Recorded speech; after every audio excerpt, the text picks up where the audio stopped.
Anyone heard that song before? So, church choirs do it a lot. I was trying to see if we had a recording of our choir doing this song, and they couldn't find one. But this is really a song. It's called Song of Exaltation. So it's a song of glory. It's exalting God.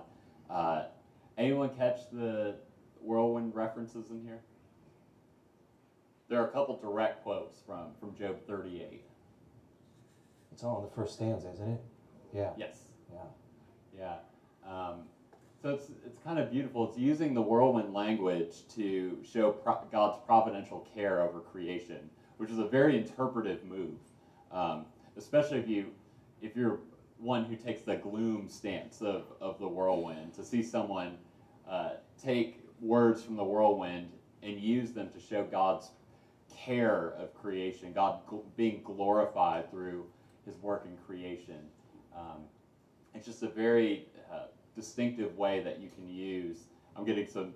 Sam? I don't understand why the music is dissonant, though, and why is it so chaotic? What is it exalting order? So you heard dissonance in the music. That's something I'm not an expert in, or would never even. Well, I mean, the music was not soothing and comfortable. It was jarring a little bit. Yeah. Dissonant and jarring. Okay.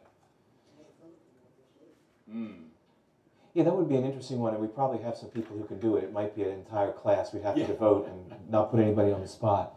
Because it did seem as we came towards the end of the first stanza, we picked up more energy, more volume, and more dissonance. Now, I heard a little bit of that being resolved as we moved into the second stanza, which I think is mostly a psalm. So what we've done is juxtapose Job 38 with a psalm. Yeah. And so I think in a way, let me just do this on my feet, the dissonance and the volume recognizes the power of the whirlwind near the end of the first stanza, but then it resolves it into this great song of glory and exaltation that is the psalm. That's the way I do it on my feet. It bears witness to the chaos of creation as well. And I mean, that's the most aggressive amen I've ever heard in my life. Yeah. It's not meditative, I wouldn't say. It's not. And what we're really trying to do here is just to get you kind of the range of ways that you can understand and hear this whirlwind. Because all of these, I mean, this is different from the Serious Man clip.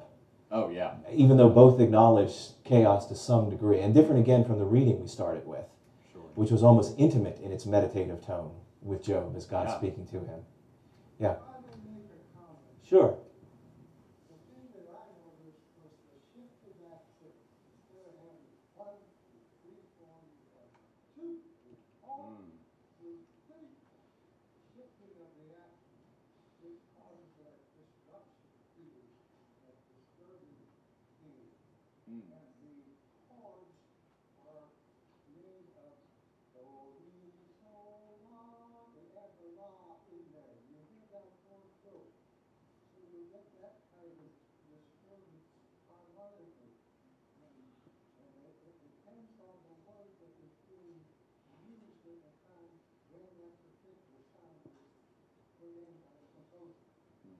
That's what I was going to say, as a matter of fact. That was excellent.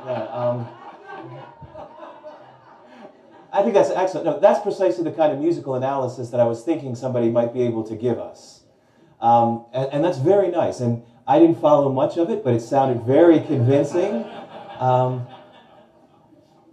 So that I still hear a kind of order and glory coming out of a measure of dissonance that's somehow contained. Okay. We're going to try to do, go ahead, go.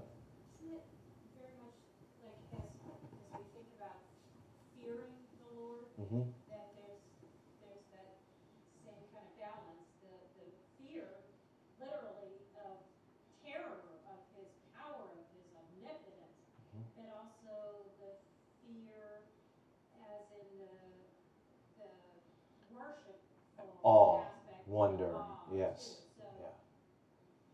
So And we have that range of emotion in the whirlwind because we're encountering God. So we're terrified as well as worshipful, as well as being drawn in. I love that idea of being drawn into the eye of the storm, that the closer you move towards the center of God, the center of His heart, all of well, that could be going on around you. Mm-hmm. Now, this is a nice idea. We're trying to give you a range of experienced responses to this. And what you're suggesting is our phrase, fear of the Lord, covers a good deal of that range. Yes. It's not just on one side or the other. It's not just, it's looming dark clouds, ominous chaos, and it's not just glory. Fear of the Lord covers a good deal of this territory. Good. Do we have time for both? Yeah, I think so. Let's try this one. Some of you remember the movie Secretariat? It quotes Job. And it really gives me a feeling of what it would be like to be either outside or inside the whirlwind when God is talking about the power of the horse. And I think the glory of the horse and the experience of glory.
He laughs at fear, afraid of nothing.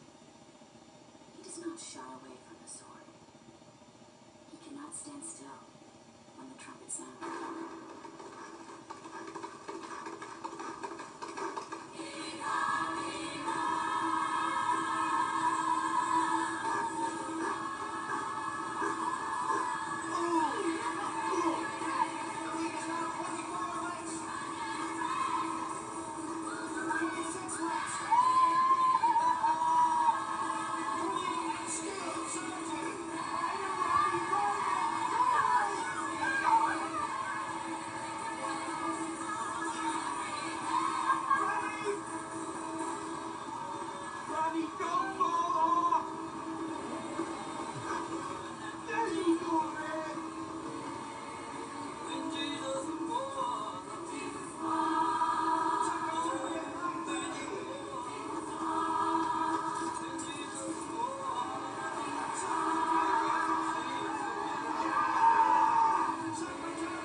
We better stop it there so we can do our last.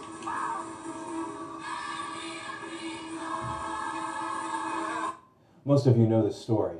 I mean, the fear was the Secretariat went way out too fast. And what he did, of course, was come home faster.